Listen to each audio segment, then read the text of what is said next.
Rendez-vous était pris ce jeudi 19 juillet 2018 à la grande salle d'audience A de la Cour d'appel de Cotonou. Pour le 5e dossier inscrit au rôle, c'est Albert Gbagbe, 38 ans, qui a comparu pour répondre du crime d'assassinat sur la personne de Dame Arongbevi Jacqueline. Les faits remontent au dimanche 19 février 2012. Albert Gbagbe, agent d'hôtel dans une auberge à Ketou, demande à ses collègues la position de Dame Arongbevi Jacqueline, réceptionniste à la dite auberge. Ne l'ayant pas vu, tout le personnel s'est mis à sa recherche. Mais que ne fut sa surprise de voir dans l'une des chambres de l'auberge le corps de Jacqueline, inanimé, emballé dans un drap de lit et gisant dans une mare de sang. La dépouille présentait une blessure profonde à la poitrine, au-dessus du sein droit. L'autopsie du corps a révélé que la blessure mortelle a été l'œuvre d'un coup de feu tiré à bout portant, justifiant la présence de 20 billes métalliques dans la cage thoracique de la victime.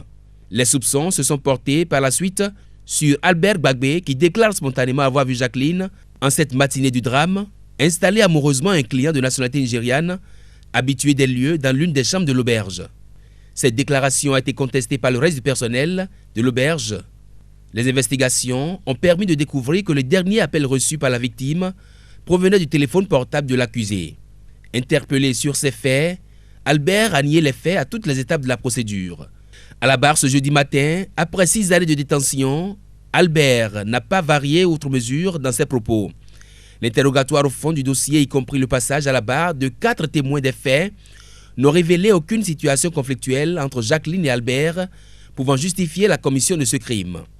Et l'avocat général de s'interroger alors dans ses réquisitions sur l'auteur plausible de ce crime crapuleux. Qui donc a pu assassiner Jacqueline?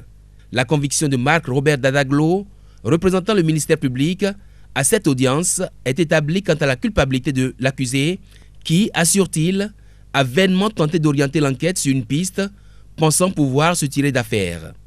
L'arme du crime n'a pas été retrouvée. Personne dans l'auberge ce dimanche ne confirme avoir vu l'auteur du crime. Et c'est ce qui fonde l'avocat général à dire que seul celui qui s'est préalablement assuré de la non-occupation de l'une au moins des chambres de l'auberge peut se permettre de tirer un coup de feu dont le bruit a été entendu par une femme du voisinage immédiat, elle aussi présente à la barre. L'avocat général soutient que l'accusé Albert Gbagbe a bien mûri son stratagème, qu'il n'y a l'ombre d'aucun doute sur son implication dans la commission du crime, pas de circonstances atténuantes, avant de requérir sa condamnation à la peine de 20 ans de travaux forcés. La plaidoirie de maître Gabriel Archange Dossou, avocat commis d'office aux intérêts de l'accusé, va relever une série de failles tant au dossier que dans la conduite de la procédure ayant abouti à la mise en accusation de son client.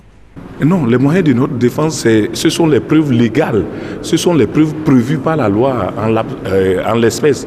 Voyez-vous, nous n'avons pas d'expertise balistique dans ce dossier. Nous n'avons pas d'expertise psychiatrique, sinon légale dans ce dossier. Nous n'avons rien qui puisse parler.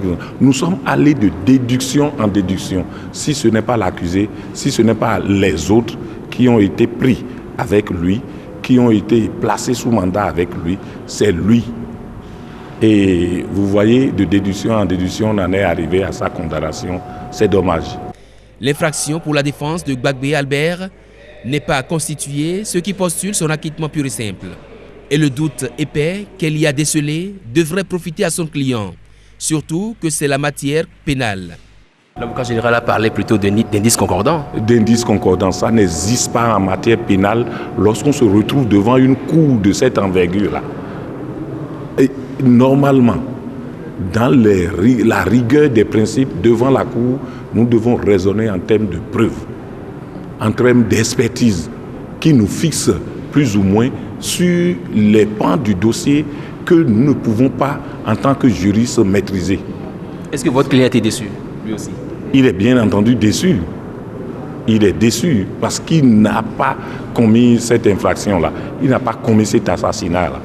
Mais à la fin, la cour présidée par Eliane Guézonoutaï coupe la poire en deux. 10 ans de travaux forcés pour Albert Gbagbe, né en 1980 à Toviklen, dans le Koufo, reconnu coupable d'homicide avec préméditation.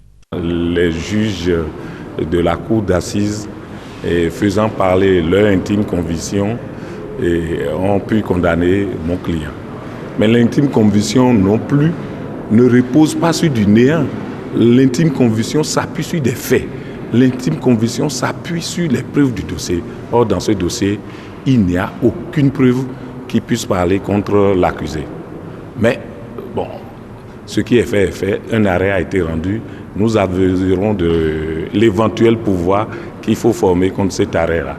Le père de la victime, le sieur Arwangwevi Yaovi, reçu en sa constitution de partie civile, n'a pu apporter la preuve des prétentions qu'il évalue à 5 millions de francs CFA.